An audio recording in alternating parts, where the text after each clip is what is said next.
back to another episode of Tech Unhinged, where tech gets human. Today, I'm joined by Patrick Shreen, Director of Sales Engineering at Crexendo. Patrick spent over 15 years in sales engineering, from Comcast to Hargrave Fiber in now Crexendo, helping enterprise companies adopt new technologies the right way. He's one of those people who knows how to take big executive visions and turn them into solutions that actually work, which is exactly why I'm super excited to have you today with us, Patrick. Thanks for having me, Rav. Yes, thank you. You've spent a big part of your career in technical sales leadership. What's the most surprising or funny misunderstanding you've ever had with a client about AI? Well, the funniest thing is a lot of people will look at AI tools from a demo and they extrapolate how it would, work in practical environments. And essentially they would see a tool like AI sentiment analysis on a demo. And we have customers that would think that the sentiment analysis is basically a way for an agent during the interaction to course correct. They're thinking that the sentiment analysis, which is really after that interaction, to maybe coach that agent on what they did wrong, what they did right. But they are expecting that this is real time shaping that agent's interaction. And so the funniest thing we would see, or the weirdest thing that I would see, is that expectation is that, oh, we thought this tool would make our agents in real time change their behavior. And this is the guardrail that this is where I have to step in from time to time and really, hey, AI tools are great, that really not magical in that sense. They don't change people's personalities to that level. So that always strikes me as what's real and what's expected. And I think that a lot of the noise feeds into that, right? So that's my biggest observation. And that can be extrapolated to other tools beyond the sentiment analysis or things like that. But AI has a tendency to make people think that a lot of things can change in a way that is really not, based on reality. Patrick, now if we break down the jargon a bit, we hear terms like AI governance and responsible adoption tossed around a lot, right? What do you actually mean by these terms for enterprises? Yeah. So when we're talking about governance and accountability, this is where my department and I come in, is where there's a lot of tools that are being added and promoted so fast that there's a lot of compliance and laws and regulations around them have not been fleshed out or established. So it's on those providers to really set the stage and really keep things practical as opposed to what customer may wish, what they are being sold, right? So my contribution really comes in where I have to step in and not be a blockage or a not slowing down the progress, but really to be the grown up in a room, in a sense. Ask the right questions, like, okay, the AI can do this, but where is it getting the data? Is it safe? And the integration portion of it, does it have access to more data than it needs? How is that data contained? So we have things like different environments, like medical environments that would need to have some data presented to them by AI. And how does that fit with HIPAA compliance, for example? Or how does that fit with PCI or different compliance based on the industry, right? So that's the part of it where essentially, again, the grown up in the room, making sure that things are done in a way that keeps the trust. Things can be good on a demo or things can look great. It's on us from the technical side to really understanding the back end and what security features are established and what compliance are maintained and so on and so forth. So Patrick, when executives say, they want to build an AI first company and you might get a lot of leads on that, what is usually the simplest way to explain the gap between, their ambition and the reality of it? That's a great question. Best way, whenever we have a C executive or a leader, either within our own organizations or organizations that we are interacting with, whenever they need some tool or they want to ask if certain AI tools are needed or necessary, we have to analyze a few things. The first set of things that I analyze is really, what is the workflow? How does AI fit in the workflow? Because AI does not reside in a vacuum, especially when we're dealing with systems like a SaaS, software as a service, and we tack on different systems to make the whole flow. So we have to ask the question, where does AI AI fit within that flow? And is there any type of disruption by introducing that AI tool? How will that interact with the other tools that were there, right? So I'll give you a quick example. If, for example, they wanted to add an AI tool on the front end, so maybe an AI receptionist or an AI agent that will take incoming interaction, incoming calls, and route those calls, right? So my question would be, okay, that AI, how does that integrate with the CRM or the system that manages their customers' information, right? So when a caller calls, maybe they have a system that has that caller's information, so that typically that information gets presented to the agent, so they know, hey, I'm talking to Rabia, and I'm ready to interact with you because I have a list of the last times you called and all of that, right? If we're introducing a tool that cannot integrate with that system, then no matter how powerful that tool is, if it does not integrate with the source of the data, it's really not useful in any meaningful way, right? So I have to analyze that, because when we have a C-level executive that comes in and say, hey, I've seen this in a demo, I want this available, they're not seeing that part of it that's missing, because in a demo you have a contained environment, there's no integration that's needed really, but it's my job to really look at the bigger picture and all the problems and the restraints that we need to established. Yeah, absolutely.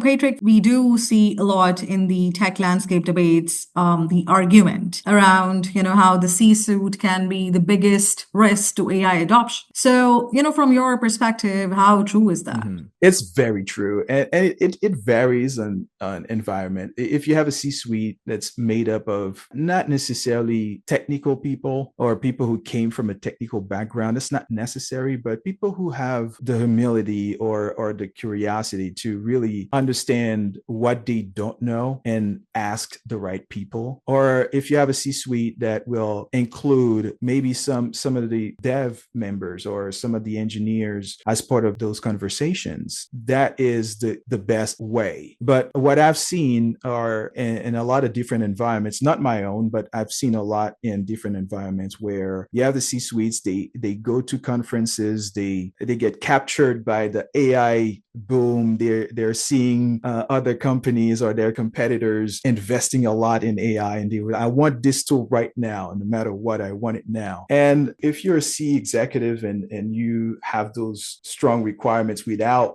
consulting with the dev team, and you make it as this is what we want, make it happen. In most cases, the dev team can make it happen, right? If you ask the dev team to, hey, I need hot water in the shower, right? And the dev team can find a way to make the pipes hot enough when the water comes out, it's warm. But that really doesn't address the problem. It's kind of like putting a bandage in a problem. So that's what I've seen. I've seen environments where C-suites do not really understand what it takes to build and maintain systems, and they just want to see the results. And this is where the executives themselves, if they have a technical background, they can circumvent that. They would understand what it takes. Or if they communicate, and if they have an open door policy where the tech team can really have some criticism and can really have their say, and they really take that in consideration, then they can avoid that. But that's not what I'm seeing at large. So, if we sort of bring it down to a few options, so where do you see executives most often underestimating the complexity of AI? Is it usually the integration, compliance, or the reality of scaling? The biggest thing is really integration. And that is the biggest topic next to AI itself, because integration requires a few things that, again, is really not part of the conversation. It's really technical, right? But to break it down, is all those tools are not being developed by the systems themselves. So if you're talking to a telecommunication system, you're talking about to a CRM systems, they're not developing those AI tools. They are using them. And they might configure them to fit their environment. But when let's say we're selling a system to a university, or we're selling a system to a school or a medical facility, they have systems already in place that they're using, right? They have system already in place that they need to continue using. So the integration of the AI tools or the system that we're selling, how does that integrate? How does that system use the information from the other system to be part of that workflow? And that is not usually part of the conversation, not from the pre-sale all the way down to until things need to be implemented, right? So that's where I see the biggest challenge is the integration, because systems, to integrate to a system, it's not just to create that, what we call a webhook, to create that connection, but once that system connects, how is that data managed in that new system, right? Is that data managed in a way that makes the tool easy to extrapolate or take out the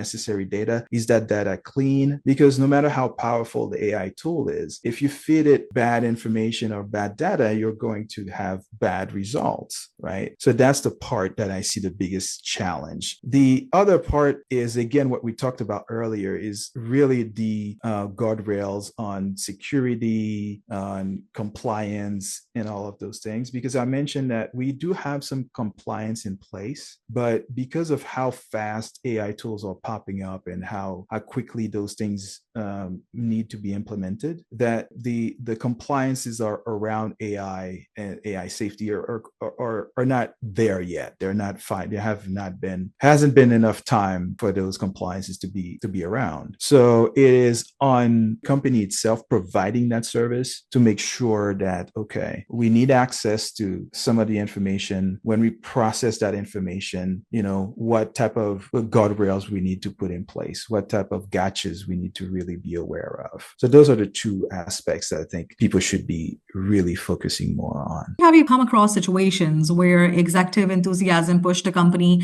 into an AI initiative that was unrealistic or poorly planned? Is there a story to share? Can you tell us what happened?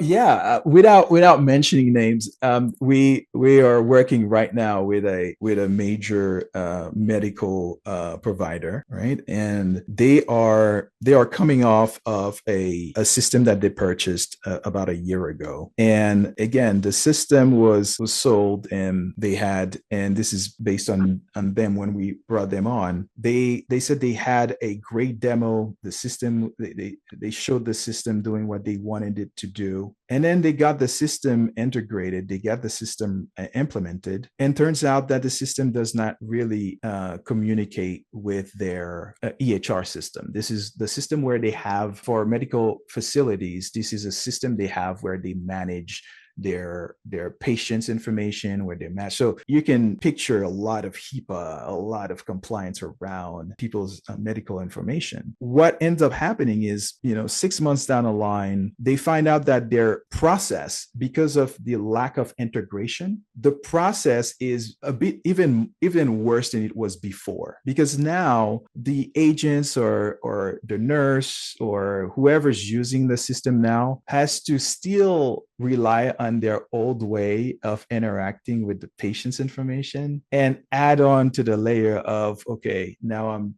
dealing with sending an email or responding to a web chat or answering a call. So now instead of having that one portal, one system that integrates with everything that makes things easier for me, now I have multiple screens, or now I have multiple systems. And the more systems you have, the slower the whole process becomes. So Yeah. they're really in a situation now, they have a new system that doesn't quite integrate with the way it was promised. And now the whole workflow becomes a lot harder for them. So what ends up happening then is we've been working with them for a few months, and they're very careful, rightly so, right? They want to have proof of concept of every step, right? So they don't fall back into the situation that happened, because it's really, in terms of ROI, return on investment, or in terms of the problem that were caused by adding a badly configured system into a major medical environment, is unimaginable. Right. So they're very careful, and we've been working with them. And it's sort of like having, the teacher looking at your homework every step of the way. It makes us better as an implementation team, but we can tell that, okay, they've been burned before. So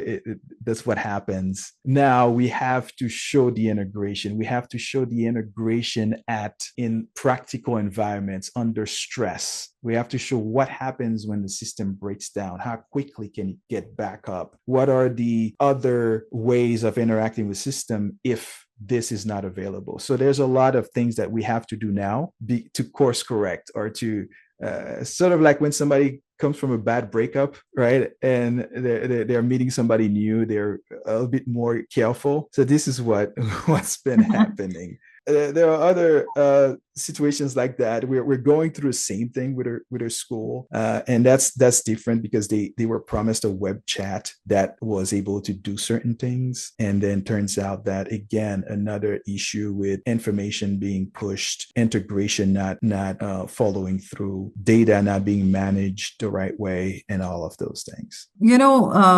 Patrick, when we look at the stats today, we see that enterprise IT is, the entire spend is pushing up till $5 trillion or more, right? So do you think AI adoption is sometimes more about just optics, the shiny object syndrome, than the real outcomes of it? There's definitely an aspect of that, right? With about $5 trillion in IT AI spent, right? It's really, there's a lot of boasting. There's a lot of, okay, my company is investing that much in AI, but how much of that is actually practical? It's very murky right now because you're betting on things that have not had enough time to show a return on investment. You're betting on things that there's a lot of wishful thinking on that, but it's necessary because, again, you bet on an AI tool that has the potential of really changing the whole stack of how certain industries are using those tools. So if you ask me, the amount of money and the amount of resource that is being spent, I think is necessary, but I think there are some of these guardrails that we spoke about earlier that needs to be in place, so that if a company has a budget of, let's say, $1 billion on AI, my advice would not to be to reduce that investment, is to really understand where that is going and have some guardrails around how that money is being spent. And so, given that it's been 15 years of expertise, Patrick, that you've had in this particular tech industry and then in sales, so in your role as a sales engineer, how do you balance supporting executive vision with being honest and what is being realistic?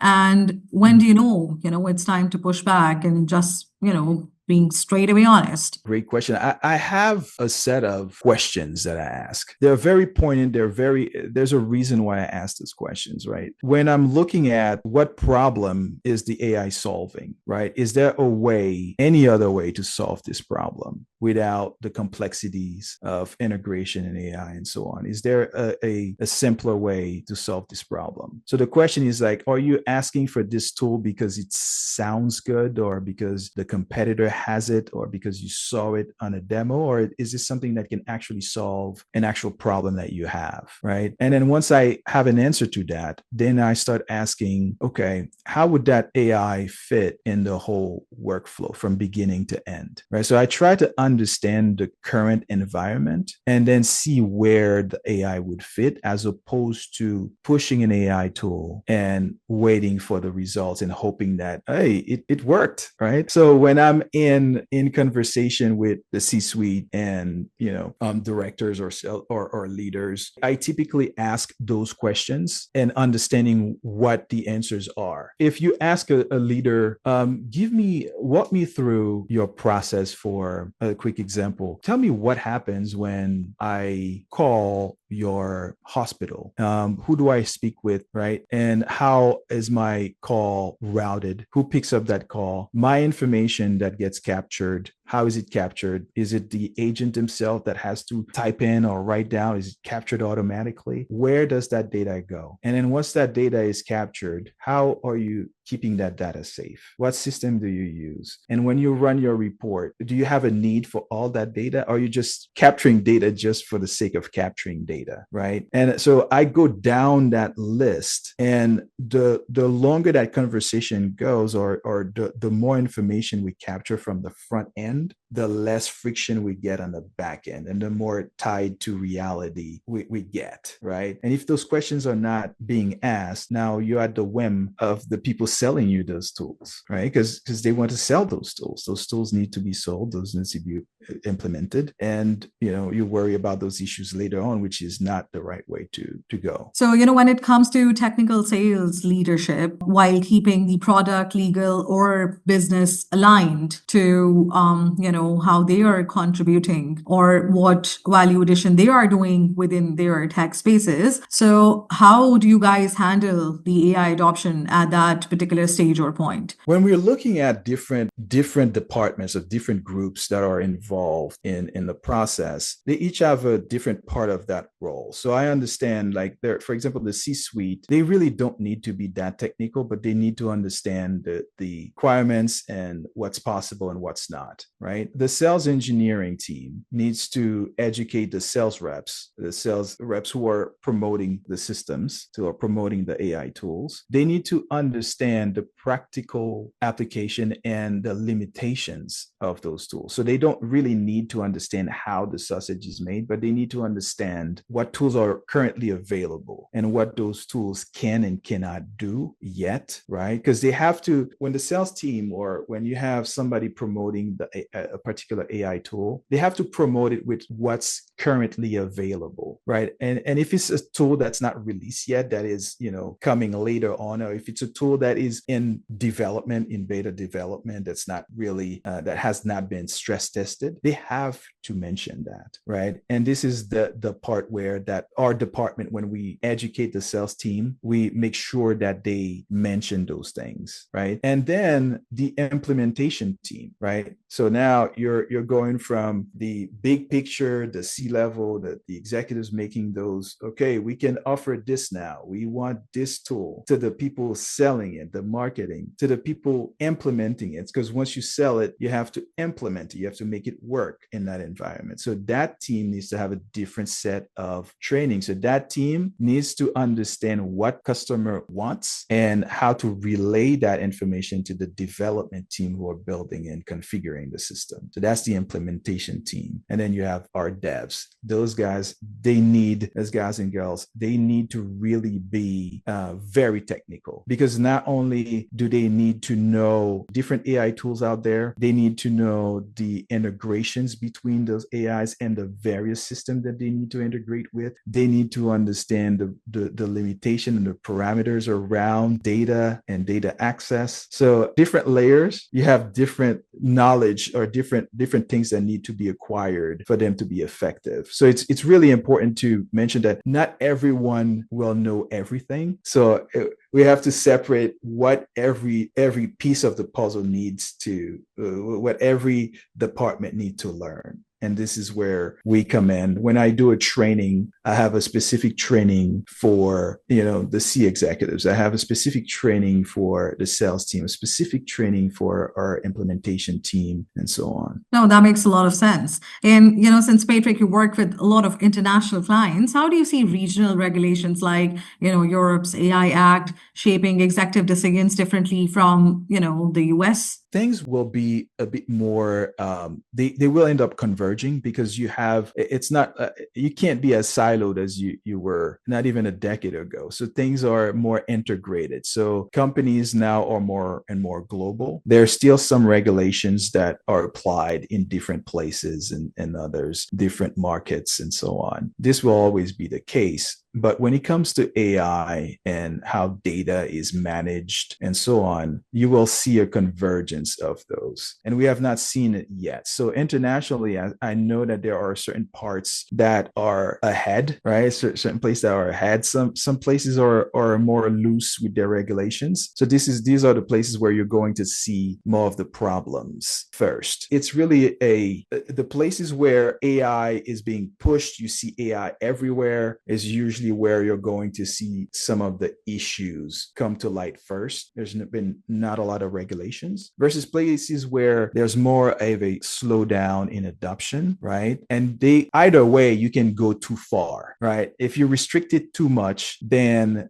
you're not having a lot of ways to have the AI tool being stress tested in a practical environment, right? Because in a lab, things can work well in a lab, right? In a lab, we're not tied by regulations. We can test all those tools. But then once those tools are applied, and for us to be able to see the tool in action in a real life scenarios, this is where regulation steps in. So the opportunity for a lot of those systems to be stress tested in a real environment is being slowed down by a lack of regulation or too many regulations around it, depending on where you're looking at it. I think the U.S. market, which is the biggest market that I work in, without being biased, I think this is the sweet spot where there are some regulations there.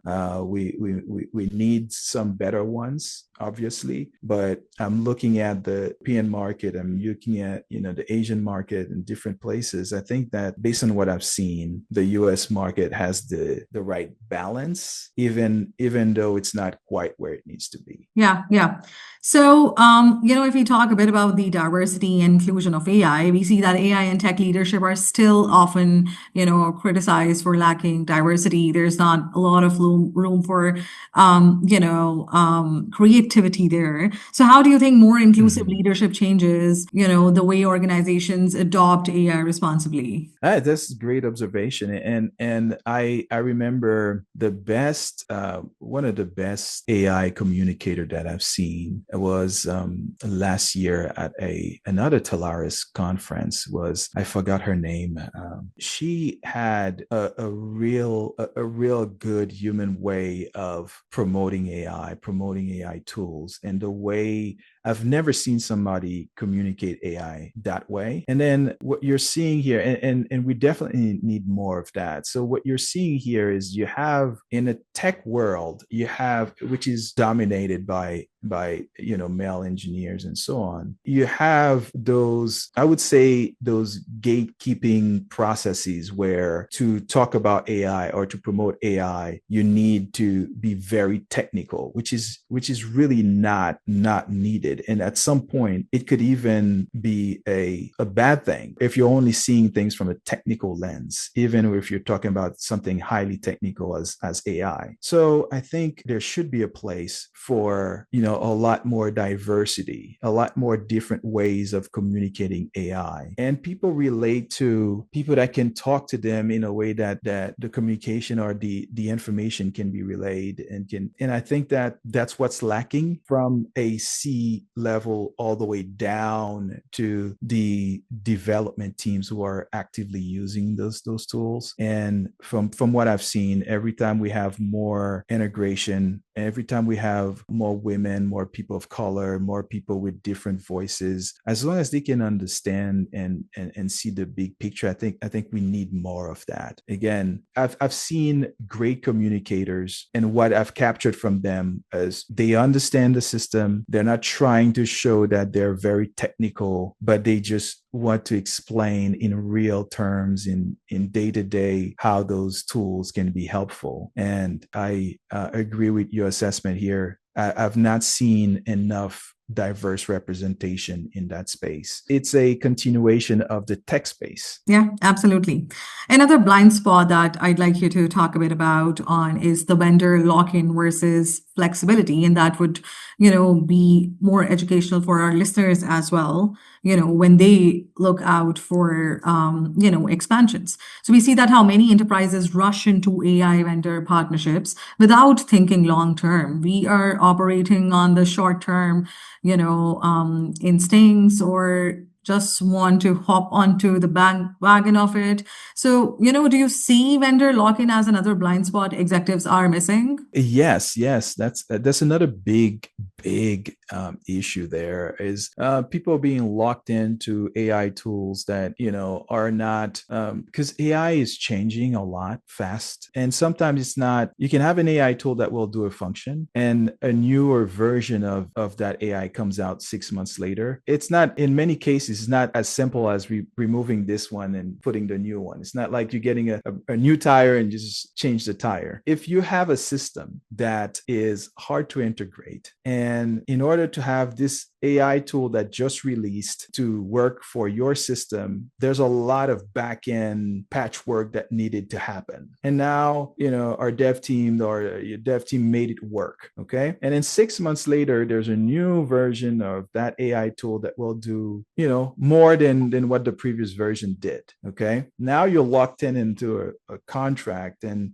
there's no way of removing the old tool and adding the new tool. And I've even seen environments where they had the old tool, they still need the new tool, so they add the new tool on top of the old tool. So now you have an AI auto attendant, right? When you call in the company, you have an AI system that can route the call, which is an older version. And on top of that, they're adding an AI agent that can actually take the call and then process what the customer is asking and then route it and so on and so forth. So now, because they're locked in using the old AI tool, they're still using the old AI tool on top of the new one that's added. And that creates all kinds of issues that are on the back end, makes the system really not that great when you look under the hood. Yeah. And so the best system are systems that are built for integration, that you can take things out, put things back in, and whatever you're putting in, to make sure that that tool can be updated. That tool can easily be, you go from version 1 to version 2 and from version 2 and on. So that's what I think people should really be focused on, which is why when we talk about AI, I always want to bring it back to integration, right? Integration is really what makes AI what it is until we get to AGI. So, Patrick, you've built your career at the intersection of sales and tech.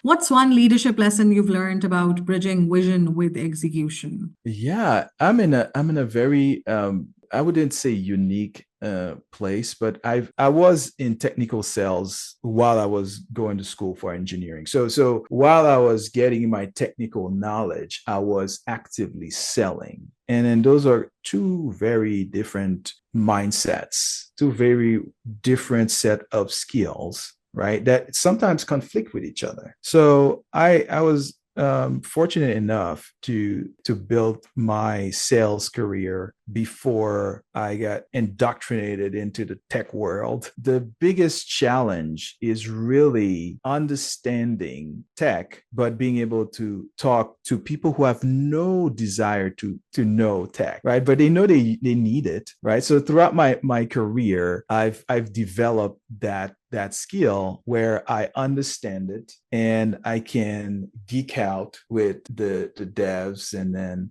when I need to explain tech to executives or sales leaders who just want this to work, there's a translation that is not as simple as it may seem, right? So I've had to learn how to do that. And the biggest lesson that I've learned is, and really that ties into the technical mindset, is I've seen sales engineers or developers talking to executives, and the way that conversation flows is really they're talking above their heads and thinking that what they're saying makes sense because in their mind it does, but it's really not lending, because you're talking to somebody who has a big picture and you're talking about the details, right? Being able to parse out the detail, although important, but when you're talking to people who are not technical, there's a way to communicate that is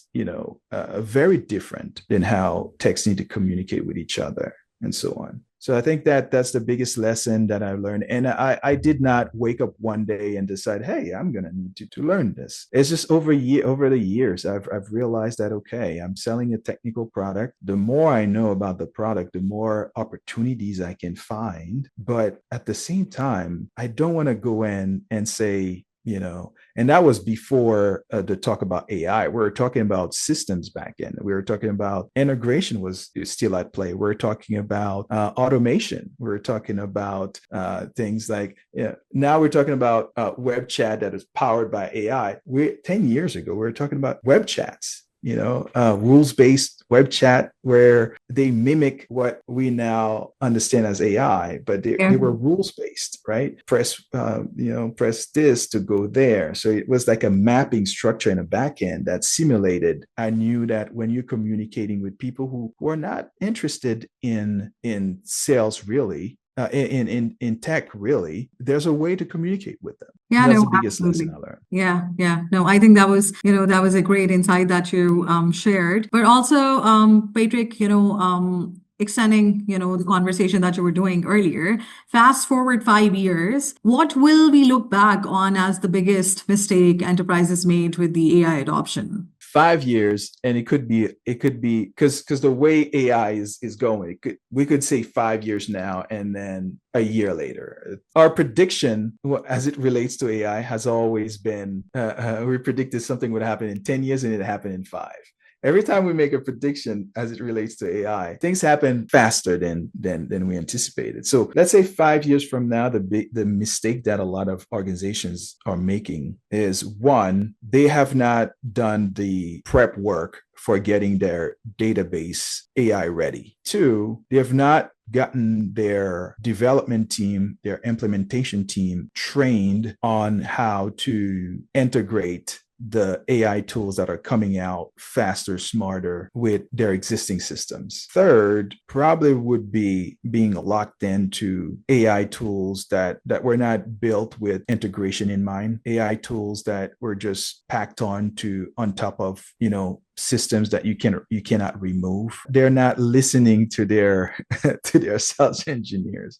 Really, that's what it boils down to. They're not listening to the team that's in the middle between reality and wishful thinking. I think looking back, that's where the mistakes would be made. Yeah, well, we've recorded you, and in a year after, we will, redo this entire podcast featuring you and telling the world how Patrick already predicted that. So, How I predicted, how my prediction came to pass, and don't shoot the messenger. yeah, absolutely. So, Patrick, moving towards the last question of our conversation, if you could give one bold piece of advice to today's executives on how not to derail AI adoption, what would it be? All right. And if I could really summarize it for the executives, it would be this. It's very simple to look at a tool, whether it's a conference or a commercial or somewhere, to look at a tool and seeing the vision.